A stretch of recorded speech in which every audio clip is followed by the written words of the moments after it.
dear students, welcome to the class of mathematics by Maninder Singh Sidhu. In this video, we will finish the questions based on exercise 10.3 from NCERT Maths of class 12th. Right? So let's begin with question number 1. In question number 1, we are required to find angle between two vectors जिनका आपको magnitude given है. Magnitude of vector A is given as √3.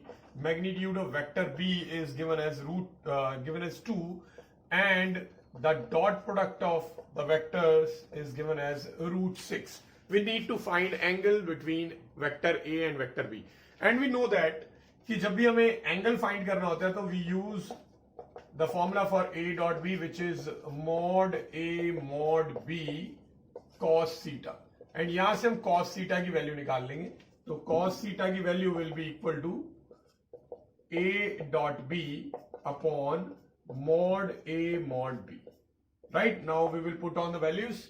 यहाँ पे A dot B की value है √6, mod A is √3 and mod B is 2.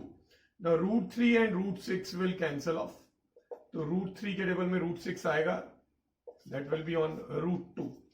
Now this √2 and 2 can also be cancelled off. तो √2 से 2 जब कटेगा तो 1 upon √2 बचेगा. Now we know that कि cos theta 1 by √2 कब होता है? 45 पे. So that means theta की जो वैल्यू है 45 है. That means दोनों वेक्टर्स के बीच का जो एंगल है that is equal to 45 degree. Alright, so it was a very simple question. Next question is again same. आपको दो वेक्टर्स गिवन है. Vectors are I cap minus 2j cap plus 3k cap, and the second vector is 3I cap minus 2j cap plus k cap, and again we are required to find angle between these two vectors. ठीक है, तो पहले मैं इन vectors को name कर देता हूं, इसको A और इसको B. ये वेक्टर A है, ये वेक्टर B है. अभी हमने लास्ट क्वेश्चन में cos थीटा की वैल्यू फाइंड की थी, उसके लिए हमें A डॉट B और mod A and mod B ये सब चाहिए था. लास्ट क्वेश्चन में वो सब चीजें आपको गिवन थी, यहाँ पे कुछ गिवन नहीं है, हमें खुद फाइंड करना पड़ेगा. पहले तो mod A we can find. इसका मैग्नीट्यूड कैसे आएगा? √A² plus B² plus 3². Now this will become 9 plus 1 plus 4, that will be √14. Now mod of B will be equal to √3² plus minus 2² plus 1².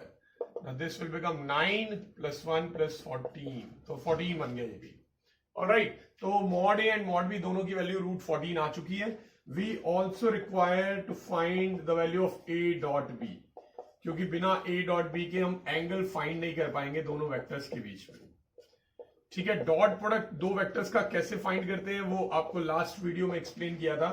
I वाली term को I वाली term से multiply करेंगे and I dot I जो है वो तो 1 बन जाता है. ठीक है ना, तो 1I into 3I will be 3, और I डॉट I हम ऑलरेडी जानते हैं I डॉट I तो 1 होता है. अब I वाली टर्म को J वाली टर्म से करने की जरूरत नहीं है, क्योंकि I डॉट J मिलके 0 बन जाता है. I को K वाली से भी करने की जरूरत नहीं है, वो भी 0 बन जाता है. तो बेसिकली I वाली टर्म को I वाली टर्म से मल्टीप्लाई करिए, J वाली को J वाली से, K वाली को K वाली से, बस. अब सेम वे में मैंने जैसे I कैप को 3I कैप से मल्टीप्लाई किया तो 3 बना, वैसे मैं माइनस 2j कैप को माइनस 2j कैप से करूंगा तो दैट विल बी प्लस 4, और वो हम जानते हैं कि J डॉट J जो है वो 1 बन जाता है. सेम वे में K डॉट K भी 1 बनता है. ठीक है ना, तो ये 3 को 1 से मल्टीप्लाई करेंगे, that will be equal to 3. Now ये पूरा ऐड होके बन जाएगा 10. Alright, so now cos theta का formula A dot B upon mod A mod B. A dot B की वैल्यू 10 आई है, whereas mod A and mod B दोनों की वैल्यू √14 है. तो √14 इंटू √14 जो है 14 बन जाएगा. ये कैंसिल होके आ जाएगा 5/7. cos के टेबल में 5/7 कब आता है we do not know, so that means theta की value will be cos inverse 5/7. Alright, तो अगर कोई ऐसी वैल्यू आ जाती है जिसका हमें नहीं मालूम है वो किसी के टेबल में कब आती है, तो हम इनवर्स की फॉर्म में उसका आंसर रिपोर्ट कर देंगे. तो चलिए, so this was question number 2. In next question, we are required to find projection of I cap minus j cap on I cap plus j cap. तो इस वेक्टर की इस वेक्टर पे प्रोजेक्शन निकालनी है. प्रोजेक्शन का फॉर्मूला आपको बताया था लास्ट वीडियो में. अगर ये वेक्टर b है और ये वेक्टर a है तो प्रोजेक्शन का मतलब होता है कि अगर हम ऊपर से किसी सोर्स ऑफ लाइट से यहाँ पे लाइट थ्रो करें तो इस वेक्टर का जो शेडो बनेगा यहाँ पे, बेसिकली यहां से लेके यहां तक, ये जो शेडो होता है ये प्रोजेक्शन होता है. ये मैंने ऑलरेडी एक्सप्लेन किया हुआ है. प्रोजेक्शन फाइंड कैसे करते हैं? जिस वेक्टर की प्रोजेक्शन फाइंड करनी है उसका डॉट प्रोडक्ट फाइंड करते हैं नीचे वाले वेक्टर के यूनिट वेक्टर के साथ.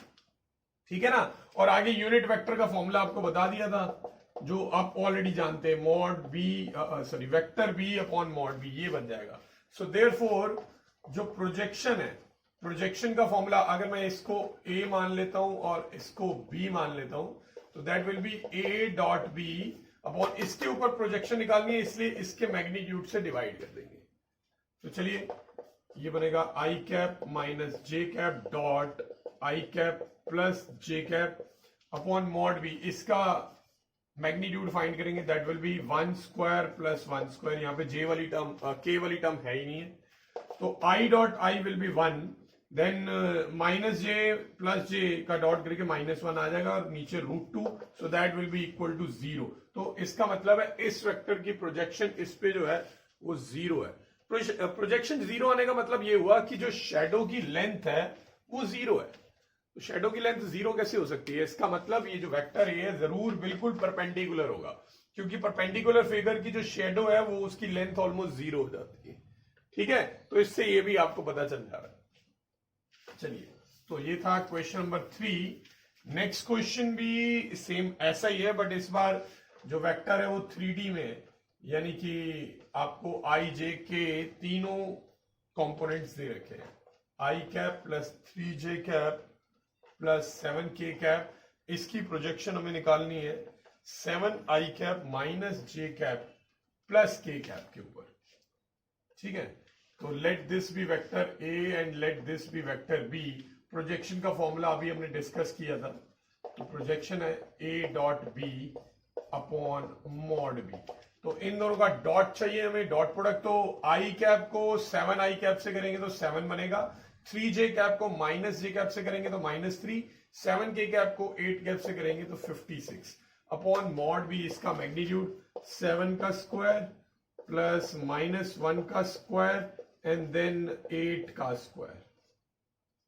ठीक है, तो ये बन जाएगा.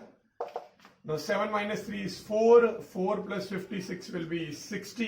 डिनोमिनेटर में आपके पास आ जाएगा 7 का स्क्वायर 49 प्लस 1 यानी 50. 50 plus 64 that will be under root 114. अगर हम 114 के फैक्टर बनाने की कोशिश करें तो वो कुछ खास बन नहीं पाएंगे, मतलब रूट से कुछ बाहर नहीं आ पाएगा. तो दैट मीन्स आप इसको ऐसे ही छोड़ सकते हो. आप चाहो तो रैशनलाइज कर सकते हो बट रैशनलाइज करने से भी बहुत ज्यादा कैलकुलेशन जो है सिंप्लीफाइड नहीं हो पाएंगी, तो आप ऐसे छोड़ दीजिए, नो प्रॉब्लम. तो ये जो प्रोजेक्शन है इसका मतलब होता है लेंथ कितनी आई है ये. ठीक है, चलिए नेक्स्ट क्वेश्चन पे चलते हैं. 5th question. हमें यहाँ पे 3 वेक्टर्स दे रखे हैं. पहला वेक्टर है 1/7 2i cap plus 3j cap plus 6k cap. And the second vector is 1/7 3i cap minus 6j cap plus 2k cap. And the third vector is 1/7 6i cap plus 2j cap minus 3k cap. तो ये 3 vectors हैं. हमें पहले तो show करना है कि ये जो तीनों वेक्टर्स हैं दे आर यूनिट वेक्टर्स. ठीक है, और यूनिट वेक्टर शो करने के बाद हमें यह भी शो करना है कि all these 3 vectors are mutually perpendicular to each other, यानी सारे आपस में परपेंडिकुलर है. तो पहले मैं इनको नेम कर देता हूं. Let this be vector a, let this be vector b and let this be vector c. अगर मुझे शो करना है कि ये यूनिट वेक्टर है तो उसके लिए मुझे इन तीनों का मैग्नीट्यूड फाइंड करना पड़ेगा. अगर मैग्नीट्यूड 1 आ जाएगा तो दैट मीन्स यूनिट वेक्टर, क्योंकि यूनिट वेक्टर की डेफिनेशन ही यही होती है. ठीक है, तो एक एक करके इन तीनों का मैग्नीट्यूड फाइंड करते हैं. मॉड a कैसे निकालेंगे? देखिए 1/7 तो सभी के नीचे है, तो ऊपर बेसिकली आ जाएगा 2 square plus 3 square plus 6 square upon 7 का स्क्वायर तो सभी में आएगा ही आएगा। ठीक है, अब मैं इसको अगर सॉल्व करता हूं तो that will B 4 plus 9 plus 36, तो 49/49, तो ये 1 आ रहा है। तो दैट मीन्स ए जो है वो डेफिनेटली एक यूनिट वेक्टर है। ठीक है, अब मैं बी का मैग्नीट्यूड फाइंड करता हूं, तो that will B 3 square plus minus 6 square plus 2 square, और 7 जो है वो सभी के नीचे है, तो ये आएगा ही आएगा। इससे भी अगर आप सॉल्व करें तो ये भी सेम ऊपर वाले नंबर्स ही है, बस प्लस माइनस का फर्क है, तो ये भी 1 आने वाला है। और मॉड सी अगर हम फाइंड करते हैं तो A square plus B square plus C square upon 7 सभी के नीचे है, तो इसका भी स्क्वायर होना ही है। ये भी आप देख लो सेम वही नंबर्स आ रहे हैं, तो ये भी 1 आ रहा है। So therefore vector A, vector B, vector C are unit vectors. ठीक है, तो ये यूनिट वेक्टर शो कर दिया। अब आते हैं हम आगे के काम पे। हमें इस क्वेश्चन में ये भी शो करना है कि ये जो तीनों वेक्टर्स हैं these are mutually perpendicular to each other. बेटा परपेंडिकुलरिटी की कंडीशन मैंने लास्ट वीडियो में एक्सप्लेन की थी। अगर दो वेक्टर्स का डॉट प्रोडक्ट यानी स्केलर प्रोडक्ट 0 आता है तो इसका मतलब होता है कि दोनों वेक्टर आपस में परपेंडिकुलर है। तो मैं पहले a डॉट बी निकाल लेता हूं। a डॉट बी कैसे निकालेंगे, देखिए 1/7 और 1/7 तो मल्टीप्लाई होकर 49 बन जाएगा, 1/49। अब 2i कैप को 3i कैप से करेंगे तो 6 बनेगा, 3j कैप को -6j कैप से करेंगे तो -18 बनेगा, 6k कैप को 2k कैप से करेंगे तो 12 बनेगा। अब आप देखिए ये 6 - 18 जो है उस -12 आता है, और -12 + 12 0 अपॉन एनीथिंग इज 0, तो a डॉट बी 0 आ रहा है। तो इसका मतलब ये हुआ कि जो वेक्टर a है वो परपेंडिकुलर टू वेक्टर b है। ठीक है, अब b और c को भी उनका भी डॉट प्रोडक्ट निकालना है। इन दोनों का डॉट प्रोडक्ट 1/7 और 1/7 तो मल्टीप्लाई होकर 49 बन जाएंगे। फिर 3i कैप को 6i कैप से करेंगे तो 18, -6 को +2 से करेंगे -12, और 2 को -3 से करेंगे -6। आप ये भी देख सकते हो, ये -18 और ये +18 मिलकर 0 आ रहा है। तो that means vector B is perpendicular to vector C. अब मुझे ए और सी को भी परपेंडिकुलर शो करना है। ठीक है, तो 1/7 एंड 1/7 मिलके बन जाएगा 1/14। 2i कैप को 6i कैप से करेंगे तो 12, 3j को 2j से करेंगे तो 6, 6k को -3k से करेंगे तो -18, तो ये 18 - 18 ये भी 0 आ रहा है। तो इसका मतलब है वेक्टर ए और वेक्टर सी भी परपेंडिकुलर है। तो ए बी के परपेंडिकुलर है, वेक्टर बी जो है वो सी के परपेंडिकुलर है, जो वेक्टर सी है वो वेक्टर ए के परपेंडिकुलर है। So therefore we can say that vector A B C are mutually perpendicular to each other.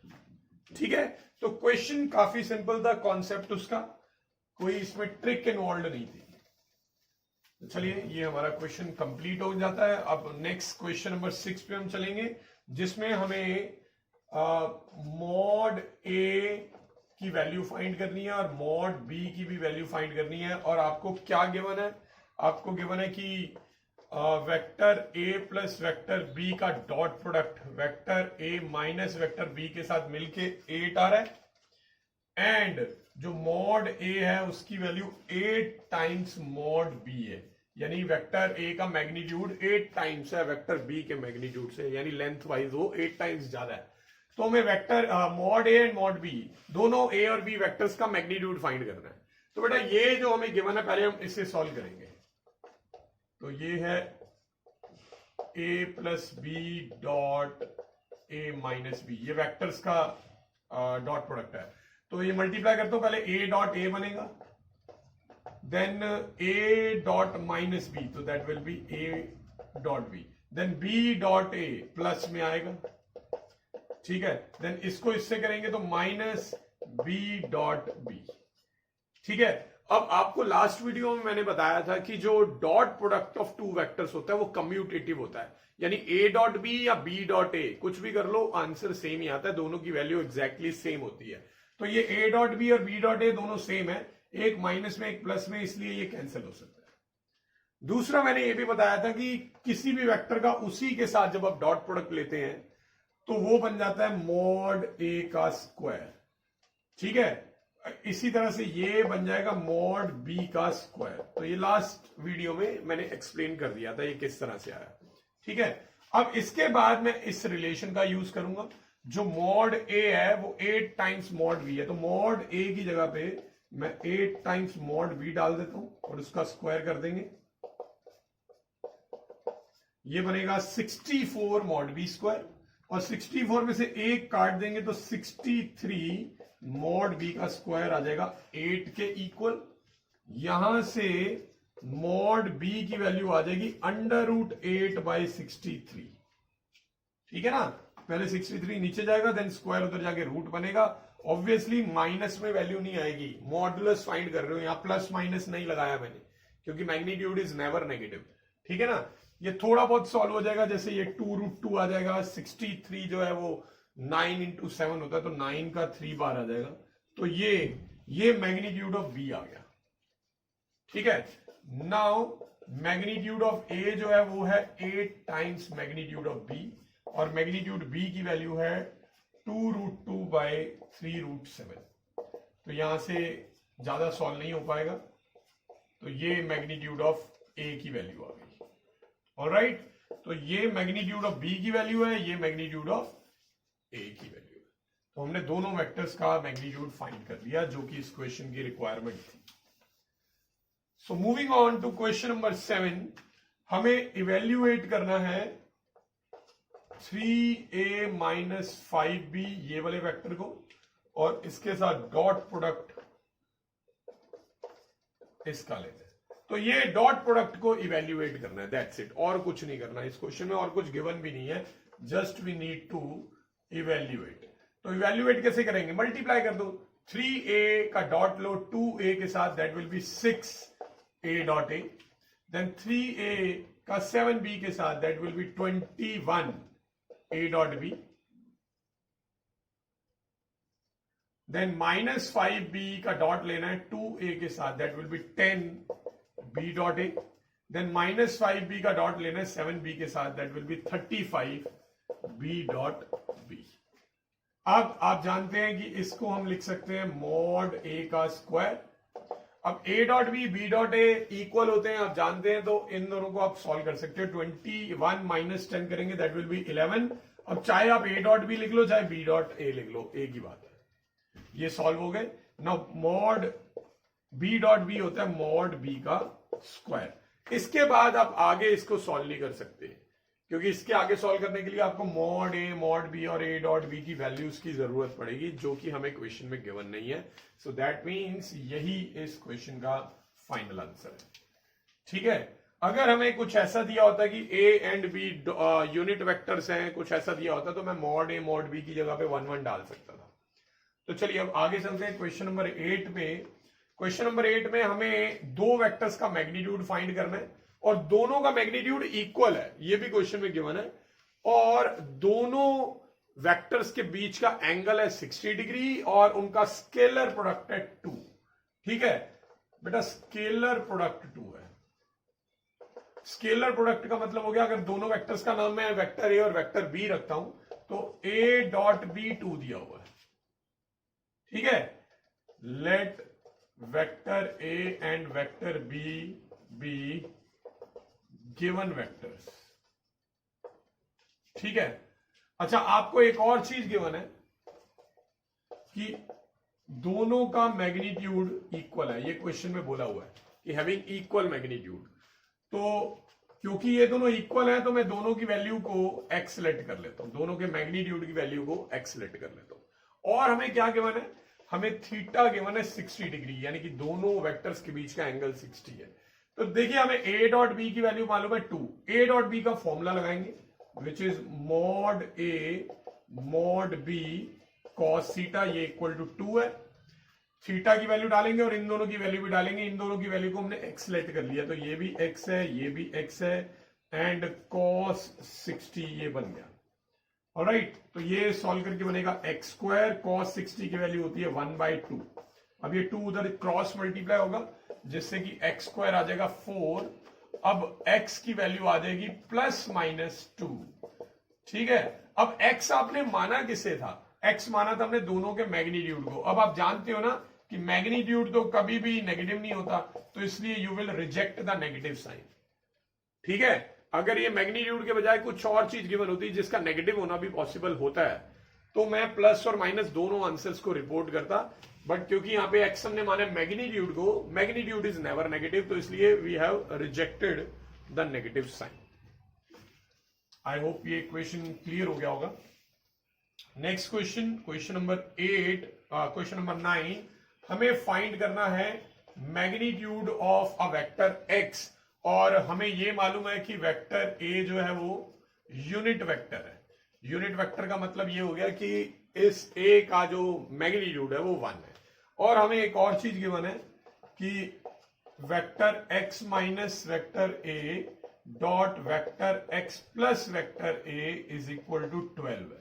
तो हम इन दोनों को पहले मल्टीप्लाई करेंगे, तो ये बनेगा x डॉट x, मैं डायरेक्ट लिख रहा हूं x dot x will be equal to mod x का square, then x dot a आ जाएगा प्लस में, और उसके बाद माइनस में आ जाएगा a dot x vector, then इन दोनों को करेंगे तो माइनस a डॉट a की वैल्यू आ जाएगी मॉड a का square. Now x dot a और a डॉट x दोनों इक्वल है, ठीक है, क्योंकि डॉट प्रोडक्ट यानी कि स्केलर प्रोडक्ट कम्यूटेटिव होता है, तो इसलिए कैंसिल हो जाएंगे क्योंकि एक प्लस में एक माइनस में। ठीक है, ये मॉड x की वैल्यू हमें फाइंड करनी है, मॉड a 1 है, क्योंकि क्वेश्चन में हमें गिवन है कि जो वेक्टर a है वो यूनिट वेक्टर है। यूनिट वेक्टर का मतलब यही होता है कि मैग्नीट्यूड ऑफ a जो है वो 1 होगा। अब 1 को उधर ले जाके 13 बना देंगे, और फिर स्क्वायर उधर जाके रूट बन जाएगा, प्लस माइनस नहीं लगाएंगे क्योंकि अगेन मैग्नीट्यूड फाइंड कर रहे हैं, and magnitude is never negative. तो ये बेटा इस क्वेश्चन का आंसर आ चुका है। तो this was question number 9 from this exercise. Next is question number 10। हमें 3 वेक्टर्स गिवन है। वेक्टर ए है 2i cap plus 2j cap plus 3k cap, then vector B हमें गिवन है -i cap plus 2j cap plus k cap, और vector C हमें given है 3i cap plus j cap. k cap वाली term दे नहीं रखी, तो इसका मतलब है आप k कैप वाली टर्म को 0k कैप ले सकते हो।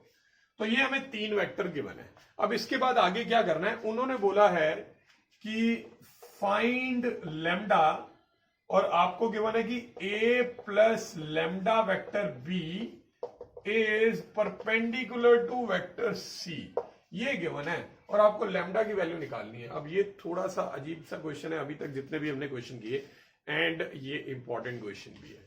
ठीक है, कैसे करना है, हमें मालूम है कि ये वेक्टर और ये वेक्टर दोनों परपेंडिकुलर है, ये क्वेश्चन में गिवन है ना। परपेंडिकुलर वेक्टर्स की कंडीशन होती है कि दोनों का डॉट प्रोडक्ट यानी scalar product will be equal to 0।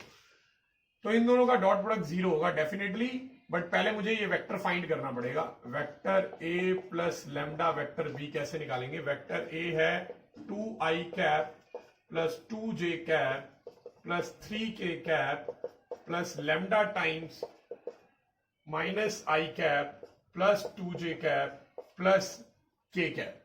ठीक है, अब ये प्रॉपरली तो सॉल्व नहीं होगा क्योंकि i वाली टर्म, i डॉट वाली टर्म, एक तो ये 2i कैप है और ये माइनस लेमडा i कैप है। इन दोनों में से i कैप कॉमन अगर मैं निकाल लेता हूं तो ये आ जाएगा 2 minus lambda i cap.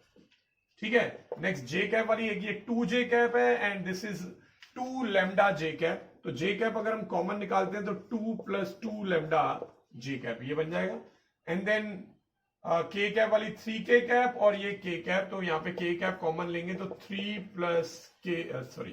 Plus lambda k cap. Now this is the value of a vector a plus lambda vector b।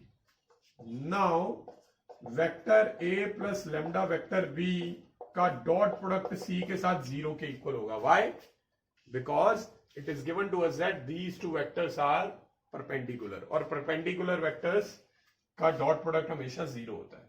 तो मैं यहाँ पे वैल्यूज पुट करता हूं। पहले a plus lambda vector b की ये वैल्यू डालूंगा पूरी, 2 minus lambda i cap, 2 plus 2 lambda j cap, 3 plus lambda के कैप, इसका डॉट प्रोडक्ट लेंगे सी वेक्टर के साथ, वेक्टर सी हमें गिवन है 3i कैप प्लस जे कैप प्लस 0 के कैप। अब ये इक्वल टू 0 होगा।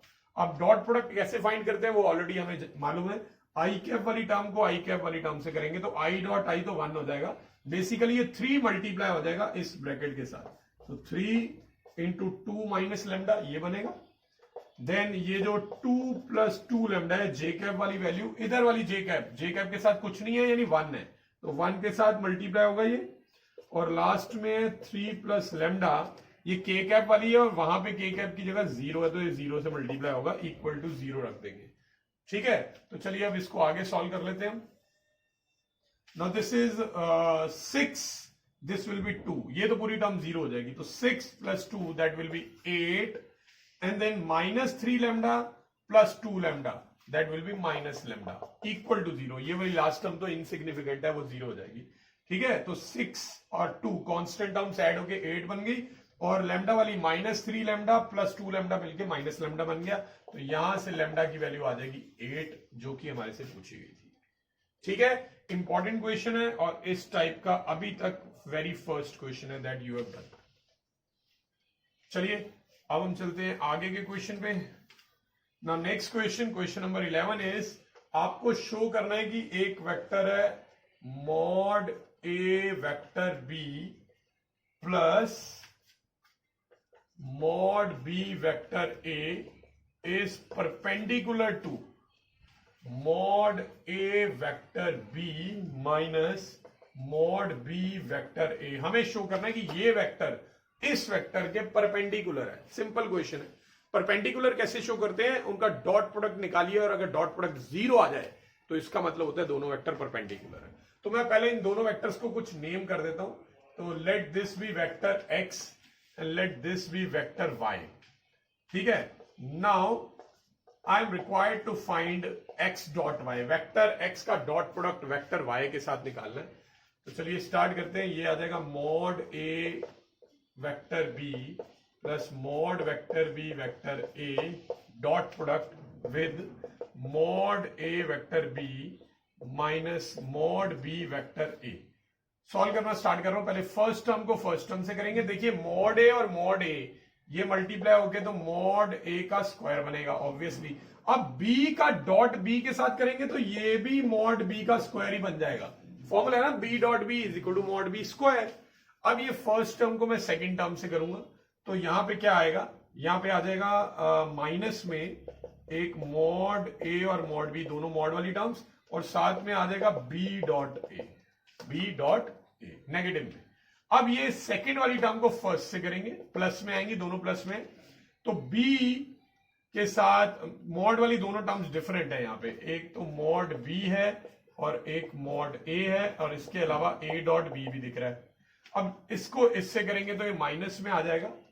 मॉड बी और मॉड बी मिलके मल्टीप्लाई हो जाएंगे तो mod B square, and then A dot A करेंगे that will be mod A का स्क्वायर। अब देखिए क्या टर्म्स बनी। आप पहले ये बताइए क्या ये दोनों इक्वल हैं? देखो मॉड ए मॉड बी दोनों में दिख रहे हैं, और बी डॉट ए और ए डॉट बी तो इक्वल होते हैं, हम ऑलरेडी जानते हैं, तो ये तो कट गया। ठीक है, तो आपके पास बचा है कि ये और माइनस में है ये। अब आप देख सकते हैं ये दोनों भी बिल्कुल सेम है, मैग्नीट्यूड है, आगे पीछे हो जाए कोई फर्क नहीं पड़ता, तो ये भी कट जाएगा, तो ये इक्वल टू 0 आ रहा है, तो डॉट प्रोडक्ट 0 आया है। तो since x dot y is equal to 0 है, तो इसका मतलब vector x is perpendicular to vector y, जो कि हमें इस क्वेश्चन में शो करना था। ठीक है, आई होप ये अच्छे से क्लियर हो गया होगा। Let's move to next question, question number 12। और क्वेश्चन नंबर 12 में उन्होंने कहा कि शो करिए कि अगर a डॉट a 0 है, ठीक है, और b डॉट a भी 0 है, तो अगर a डॉट a 0 गिवन है और a डॉट b भी 0 गिवन है, ठीक है, तो इससे आप वेक्टर b के बारे में क्या कह सकते हैं? ठीक है, वेक्टर b के बारे में आप क्या कह सकते हैं? देखिए बेटा, a डॉट b अगर 0 है तो a डॉट b का जो 0 होना होता है वो 3 चीजों पर डिपेंड करता है। या तो ये 0 होगा, आइदर मॉड ए 0 होगा या मॉड बी 0 होगा या फिर थीटा 90 होगा। इन तीनों में से कोई भी चीज अगर ट्रू हो गई तो डॉट प्रोडक्ट 0 आता है दो वेक्टर्स का। ठीक है, तो यानी कि हम यहां से तो कोई कंक्लूजन नहीं निकाल पाएंगे कि इनका डॉट प्रोडक्ट 0 क्यों आया। ऑलराइट, बट ए डॉट ए 0 है। ए डॉट ए का मतलब हो गया मॉड ए का स्क्वायर इक्वल टू 0 है, क्योंकि ए डॉट ए इसके इक्वल होता है। किसी भी वेक्टर का मैग्नीट्यूड का स्क्वायर 0 तभी आएगा ना जब मैग्नीट्यूड ऑफ ए 0 होगा। ठीक है, तो इससे मुझे यह पता चल गया एक्चुअल में इसका डॉट प्रोडक्ट 0 क्यों आ रहा है, क्योंकि ये 0 है। ठीक है, अब हमसे क्वेश्चन में पूछा था कि what can you conclude about vector B. देखिए बेटा, दो वेक्टर्स, दोनों 0 वेक्टर्स का आप डॉट प्रोडक्ट नहीं निकाल सकते कभी भी। दो वेक्टर का डॉट प्रोडक्ट 0 तभी होता है जब इन दोनों में से कोई एक 0 वेक्टर हो या फिर एंगल 90 हो। और हम ऑलरेडी पता लगा चुके हैं कि मॉड ए 0 है, यानी वेक्टर ए एक 0 वेक्टर है। ठीक है, vector A is a null vector या फिर कह लो 0 vector.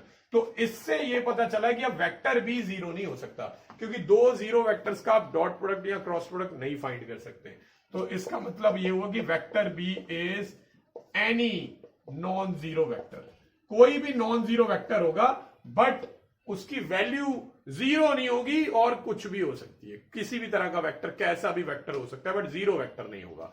So that is what we can tell about vector B, जितनी इंफॉर्मेशन हमें गिवन थी। Now moving on to question number 13। Question number 13 में हमें दिया हुआ है कि वेक्टर ए, वेक्टर बी और वेक्टर सी तीनों यूनिट वेक्टर है।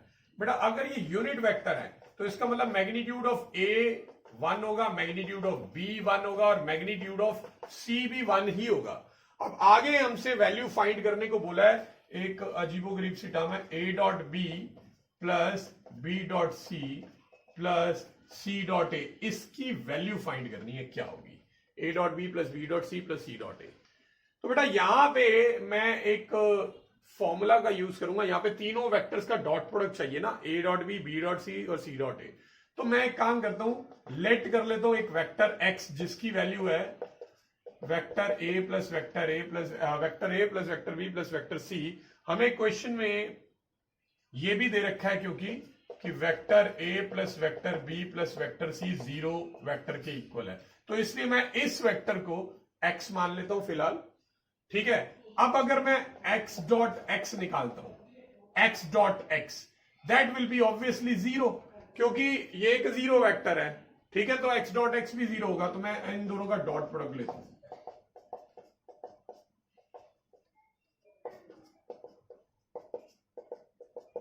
ऑब्वियसली 0 आएगा। मैं मल्टीप्लाई करूंगा, पहले a dot A that will be equal to mod A square, then a dot B plus A dot C, then b को a से multiply करेंगे that will be vector b dot A, then b को b से multiply करेंगे that will be magnitude of b square, then b को c से करेंगे तो that will be b dot C, plus c का डॉट प्रोडक्ट a के साथ लेंगे तो c dot a, then c का डॉट प्रोडक्ट b के साथ लेंगे तो c dot b, then c का डॉट प्रोडक्ट c के साथ लेंगे that will be mod c का स्क्वायर इक्वल टू 0। ठीक है, अब नाउ ये जो मॉड a है और ये जो मॉड b है और ये जो मॉड c है, इन तीनों की वैल्यू 1 है। ये हमें क्वेश्चन में गिवन है कि तीनों यूनिट वेक्टर है। तो एक तो ये बन जाएगा 1 स्क्वायर इसका, और एक यहां से आ जाएगा 1 स्क्वायर और एक यहां से आ जाएगा 1 स्क्वायर। अब इसके अलावा और क्या क्या हमें दिख रहा है, देखिए एक a डॉट बी और b डॉट ए दोनों सेम होते हैं, तो इसे मैं twice of a dot B लिख सकता हूं, प्लस ये a डॉट सी और c डॉट ए भी इक्वल होते हैं, इसे मैं 2c डॉट ए लिख सकता हूं, प्लस b डॉट सी और c डॉट बी भी इक्वल होते हैं, इनको भी मैं ट्वाइस करके लिख सकता हूं और इक्वल टू 0 है। याद रखिए मुझे इसकी वैल्यू फाइंड करनी है। क्या ये वैल्यू यहां पे कहीं पे बनी है? यस, डेफिनेटली यहां पे बन रही है। ठीक है, पहले तो ये 1 1 और 1 मिलके 3 बन जाएंगे। 3 को आप अदर साइड पे ले जाएंगे, 3 को आप अदर साइड पे लेके आएंगे। इन तीनों में से आप 2 कॉमन निकाल लो, तो अंदर आपके पास आएगा a dot B plus B dot C plus C dot A equal to -3। ये 3 बन गया, 3 उधर जाके -3 हुआ। अब 2 को डिवाइड में ले जाएंगे तो आपके पास वही टर्म आ जाएगी जिसकी वैल्यू आपसे पूछी गई थी, 2 विल गो इन डिवीजन। तो दैट मीन इसकी जो वैल्यू पूछी थी, that value is equal to -3/2। ठीक है, आई होप ये क्वेश्चन अच्छे से क्लियर हो गया होगा सभी को। Question number 14।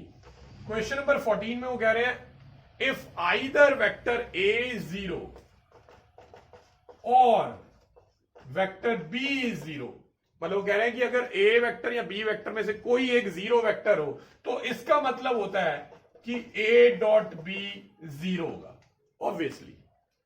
But converse is not always true. आपको ये शो करना है, शो करिए कि इसका कन्वर्स ट्रू नहीं है। कन्वर्स का मतलब इसी स्टेटमेंट का उल्टा। ये स्टेटमेंट कह रही है कि अगर वेक्टर ए या वेक्टर बी में से कोई एक 0 वेक्टर है तो ए डॉट बी डेफिनेटली 0 आएगा। इसका कन्वर्स क्या होगा? कन्वर्स होगा अगर ए डॉट बी 0 है, यानी दो वेक्टर का डॉट प्रोडक्ट 0 है, तो वेक्टर ए या वेक्टर बी में से कोई ना कोई 0 होगा। ये आपको शो करना है कि नॉट ऑलवेज ट्रू। देखिए बेटा, if vector A dot B 0 है तो क्योंकि वेक्टर ए डॉट बी 3 चीजों पर डिपेंड करता है, या वेक्टर ए के मैग्नीट्यूड पे, वेक्टर बी के मैग्नीट्यूड पे, या फिर उनके बीच के एंगल पे। तो अगर ये पूरी क्वांटिटी 0 आ रही है तो इसका मतलब होता है कि या तो मॉड ए 0 है, या फिर मॉड बी 0 है, या फिर थीटा 90 भी तो हो सकता है। तो ये कन्वर्स हो गया ना। उन्होंने यही शो करने को कहा कि अगर ए डॉट बी 0 है तो जरूरी नहीं है कि वेक्टर ए और वेक्टर बी में से कोई 0 होगा ही होगा। हो सकता है उन दोनों ही नॉन 0 वेक्टर्स हो, बट उनके बीच का एंगल जो है वो 90 होगा। ठीक है, so this implies if A dot B is equal to 0 है तो that means either vector A और vector B is a 0 vector और angle between vector A and vector B is 90 degree, या 270 भी हो सकता है। एनी केस परपेंडिकुलर ही होंगे। ठीक है, सो इससे हमें पता चल गया कि converse of given statement is not always true. Alright, तो ये था क्वेश्चन नंबर 14। आई होप ये स्टेटमेंट का मतलब समझ आ गया होगा। तो कभी भी आपको ए डॉट बी 0 दिखे तो इससे आप ये मत मान लेना कि पक्का ए या बी में से ही कोई एक 0 ही है। हो सकता है दोनों ही नॉन 0 हो, बट वो आपस में परपेंडिकुलर हो, क्योंकि परपेंडिकुलरिटी की भी वही कंडीशन होती है, ए डॉट बी 0 होना। तो चलिए नेक्स्ट क्वेश्चन पे चलते हैं। क्वेश्चन नंबर 15, आपको एक ट्राइंगल दे रखा है, ट्राइंगल ए बी सी, तीनों के वर्टिसेस गिवन है आपको। एंगल ए के वर्टिसेस है 1 2 3 और बी के वर्टिसेस है -1 0 0 और सी के वर्टिसेस है 0 1 2 and you are required to find the value of angle A B C. ये एंगल निकालना है बेटा। एंगल बिटवीन टू वेक्टर्स हम ऑलरेडी जानते हैं कैसे निकालना है। मैं इसको थीटा मान लेता हूं। एंगल बिटवीन टू वेक्टर अगर आपको निकालना हो तो उसके लिए आप डॉट प्रोडक्ट वाला फॉर्मूला यूज करते हैं। बट ये जो एंगल है ये कौन से दो वेक्टर्स के बीच में, ये जानना जरूरी है। जहां पे एंगल बन रहा है जिस वर्टेक्स से, वहीं से दोनों वेक्टर स्टार्ट होने चाहिए। एक का नाम होगा BC और दूसरे का नाम होगा BA। तो ये जो एंगल ABC है, angle ABC is an angle between vector BA and vector BC। तो मुझे वेक्टर BA और वेक्टर BC पहले निकालने पड़ेंगे। तो वो कैसे निकालते हैं? वेक्टर ज्वाइनिंग 2 पॉइंट्स हम जानते हैं। वेक्टर BA का मतलब A में से B वाले माइनस करो, तो x2 माइनस x1, तो 1 में से माइनस करेंगे -1 को तो वो 2 बन जाएगा, 2i कैप। फिर y2 माइनस y1, 2 में से 0 माइनस करेंगे, that will be 2j cap. Then z2 minus z1, तो that will B 3j cap. तो ये हमने वेक्टर BA फाइंड कर लिया। अब इसी तरह हम वेक्टर BC भी फाइंड कर लेंगे। उसके लिए C में से B वाले माइनस करेंगे, तो 0 माइनस माइनस 1 करेंगे तो that will B plus I cap, 1 minus 0 करेंगे तो प्लस जे कैप, 2 माइनस 0 करेंगे तो 2k कैप। तो हमारे पास दोनों वेक्टर्स आ चुके हैं अब जिनके बीच में एंगल निकालना है। अब वेक्टर निकालने के लिए आप फॉर्मूला आपको याद होगा, कॉस थीटा का फॉर्मूला होता था a dot B upon mod a mod b। तो यानी कि हमें इनमें से एक को वेक्टर ए और वेक्टर बी मान सकते हैं, ऑल्दो ये ऑप्शनल स्टेप है, जरूरी नहीं है। अब इन दोनों का डॉट प्रोडक्ट निकाल लेता हूं। डॉट प्रोडक्ट सिंपल है, आई कैप को आई कैप वाली से करेंगे 2 1 द 2, देन यहां पे भी 2 1 द 2, देन 3 2 द 6, तो ये 10 आ रहा है। इसके अलावा मुझे चाहिए मॉड ए, इसका मैग्नीट्यूड दैट विल बी 2 का स्क्वायर 4, 2 का स्क्वायर 4, 3 का स्क्वायर 9, तो ये आ रहा है रूट 17। अब दूसरे वेक्टर का भी मैग्नीट्यूड निकालूंगा, दैट विल बी 1 का स्क्वायर 1, 1 का स्क्वायर 1 एंड 2 का स्क्वायर 4, तो ये रूट 6 आ रहा है। मैं यहां पे वैल्यूज पुट कर देता हूं, इसकी वैल्यू 10 है और ये है रूट 17 और रूट 6, ये मिलके रूट 102 आएगा, जो कि रूट से बाहर भी नहीं आ पाएगा। और मोर ओवर ये जो वैल्यू बन रही है वो कॉस के टेबल में कब आती है हमें नहीं मालूम, तो इसका मतलब मैं थीटा को कॉस इनवर्स की टर्म में निकाल लूंगा और वैल्यू आएगी 10 upon under root 102। So this is the value of angle ABC। Alright, ठीक है, तो ये एंगल ABC की वैल्यू आई है क्योंकि हमने इसी कोई वो थीटा लेट किया हुआ है। चलिए, आई होप ये क्वेश्चन क्लियर हो गया होगा अच्छे से। नेक्स्ट क्वेश्चन पे मूव करते हैं। Next is question number 16। आपको 3 पॉइंट्स गिवन है, ए जिसके कोऑर्डिनेट्स हैं 1 2 7, बी के कोऑर्डिनेट्स हैं 2 6 3 और सी के कोऑर्डिनेट्स हैं 3 10 -1। आपको शो करना है कि ये जो है वो कोलिनियर है, ये तीनों पॉइंट कोलिनियर है। बट अब ये कोलिनियरिटी शो करने के दो तरीके हैं। वैसे इजी वे तो यही है कि आप दो वेक्टर बना लो, वेक्टर ए बी और वेक्टर बी सी, दो वेक्टर बना लो, कोई भी बना लो, ए बी बी सी और सी ए में से कोई भी 3 वेक्टर, मतलब कोई भी 2 वेक्टर ले लेना, 3 वेक्टर बन सकते हैं, कोई भी 2 वेक्टर लो और उनको कोलिनियर शो कर दो। कोलिनियरिटी की कंडीशन होती थी उनके जो प्रोपोर्शनल होते हैं सारे कंपोनेंट्स, A1/A2, B1/B2 और C1/C2 प्रोपोर्शनल होने चाहिए। तो वो वैसे सबसे शॉर्टेस्ट वे है, बट यहां इस एक्सरसाइज में क्योंकि हम डॉट प्रोडक्ट की हेल्प से इक्वेशन कर रहे हैं तो मैं इसको डॉट प्रोडक्ट से करके दिखाता हूं। तो उसके लिए भी हमें पहले 2 वेक्टर्स निकालने पड़ेंगे। तो एक मैं वेक्टर ए बी निकाल लेता हूं, तो b माइनस ए करके 2 -1 करेंगे तो आई कैप आएगा, 6 -2 करेंगे तो 4 जे कैप और 3 -7 करेंगे तो -4 के कैप। और एक मैं वेक्टर बी सी निकाल लेता हूं। वेक्टर बीसी के लिए 3 -2 करेंगे तो आई कैप, 10 -6 करेंगे तो 4 जे कैप, -1 -3 करेंगे तो -4 के कैप। आप देख सकते हो ये दोनों प्रोपोर्शनल है या नहीं। 1/1 करेंगे 1 आएगा, 4/4 करेंगे 1 आएगा, -4/-4 करेंगे 1 आएगा। तो डेफिनेटली ये तीनों की रेशियो सेम आ रही है, तो ये कोलिनियर है। डॉट प्रोडक्ट से कैसे करना है, मैं इनके बीच का एंगल निकाल के देख लूंगा। अगर ये दोनों वेक्टर एक ही लाइन में है तो दोनों के बीच का एंगल या तो 0 डिग्री आएगा या 180 डिग्री आएगा, ठीक है ना। तो मैं इन दोनों वेक्टर्स के बीच का एंगल निकाल लेता हूं। अगर 0 या 180 में से कुछ भी आ गया तो उससे पता चल जाएगा कि ये तीनों पॉइंट एक ही लाइन पे है। अगेन इस एक्सरसाइज में इसलिए कॉस थीटा वाला यानी एंगल निकाल के करवा रहा हूं। वैसे अगर एग्जाम में क्वेश्चन आया या फिर जनरली क्वेश्चन पूछा जाए तो रेशियोज फाइंड करके ही करना सबसे इजी है और सबसे छोटा वे है, ठीक है। तो मैं पहले इन दोनों का डॉट प्रोडक्ट निकाल लेता हूं, A B dot B C. So that will be 1 × 1, 4 × 4, then 4 × 4 again, तो ये आ जाएगा 33। देन अगर मैं मैग्नीट्यूड ऑफ ए बी निकालता हूं, 1 + 16 + 16 जो कि 33 आ रहा है। अगर मैं मैग्नीट्यूड ऑफ बी सी निकालता हूं, दैट विल बी 1 + 16 + 16, ये भी रूट में 33 आ रहा है, ठीक है। सो नाउ अगर मुझे इनके बीच का एंगल निकालना है तो फॉर्मूला होता है दोनों वेक्टर्स का dot product upon magnitude of first vector into magnitude of second vector. Dot product 33 आया है और दोनों वेक्टर्स का जो मैग्नीट्यूड है वो मिला के आप देखेंगे तो ये 33/33 1 आ जाएगा।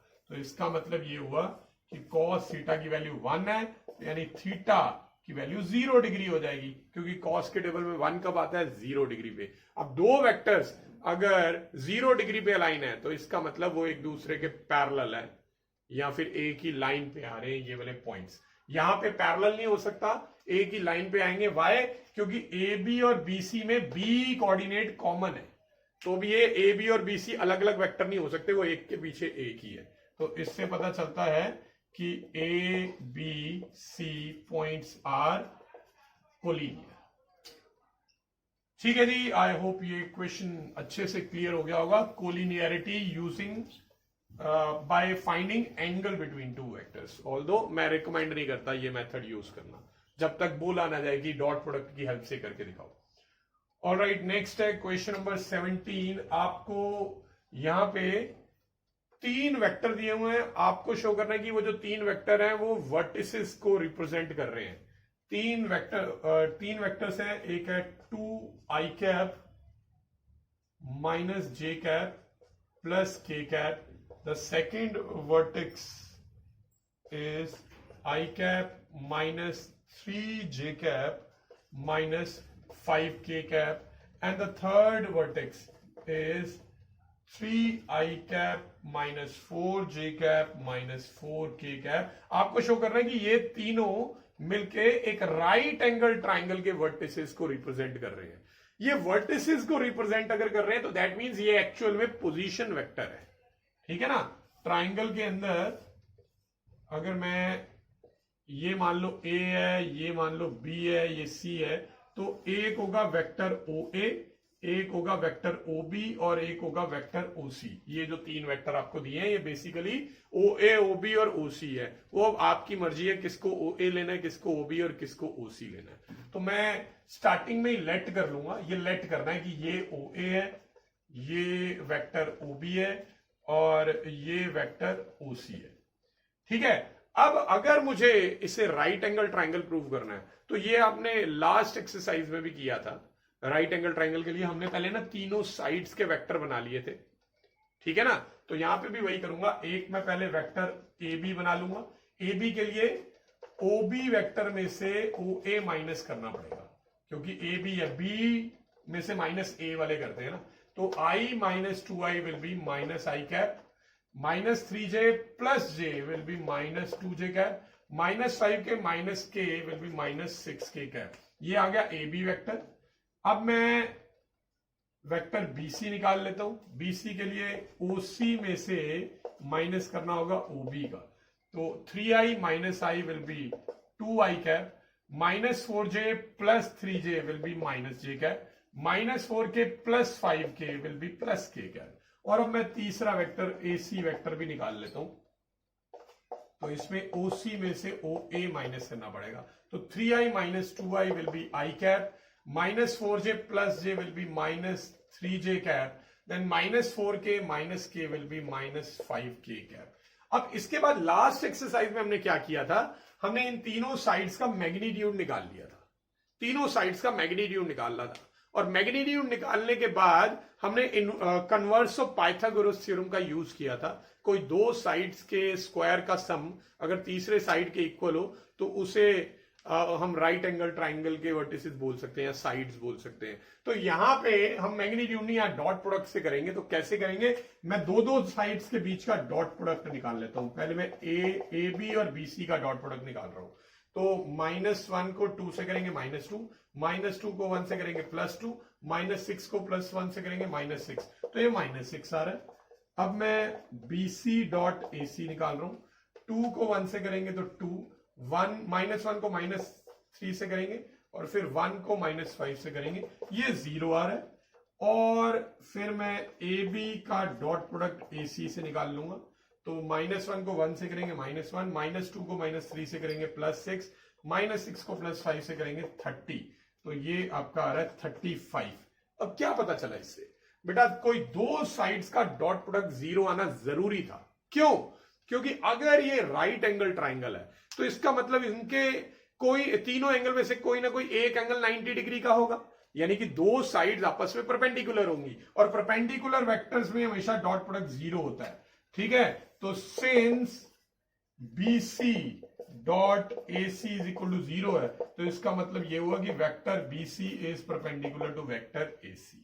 तो BC और AC यानी कि ये वाला जो एंगल है ये एक्चुअल में 90 डिग्री है। हमें एंगल बताने की वैसे जरूरत नहीं है कि कौन सा एंगल 90 है, हमें तो सिर्फ ये राइट एंगल ट्राइंगल दिखाना था और वो शो हो चुका है। बट आप चाहो तो लिख सकते हो कि BC और AC के बीच का एंगल है, इसलिए एंगल C जो है वो 90 डिग्री है। So therefore ABC form a right angle triangle.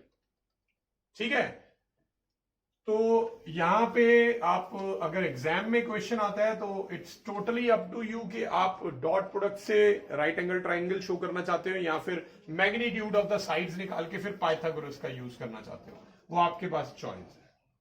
चलिए moving on to question number 18, the last question of this exercise. इसमें हमें दिया हुआ है कि वेक्टर ए जो है वो एक नॉन जीरो वेक्टर है और उसका मैग्नीट्यूड ए है, तो यानी वेक्टर ए का मैग्नीट्यूड ए है। ठीक है, और आगे हमें दिया हुआ है कि लेमडा जो है is a non zero scalar, non zero scalar.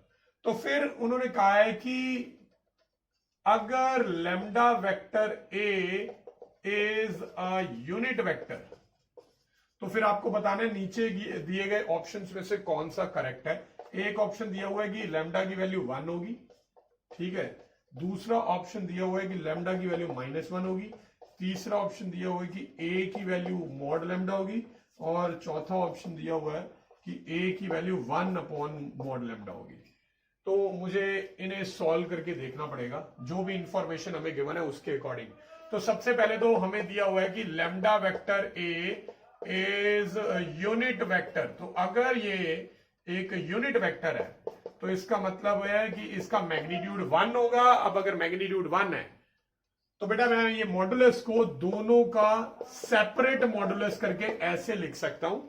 Now in question it is given to us that magnitude of vector A is actually equal to A, तो यहां से ए की वैल्यू आ जाएगी 1 अपॉन मॉड लेमडा।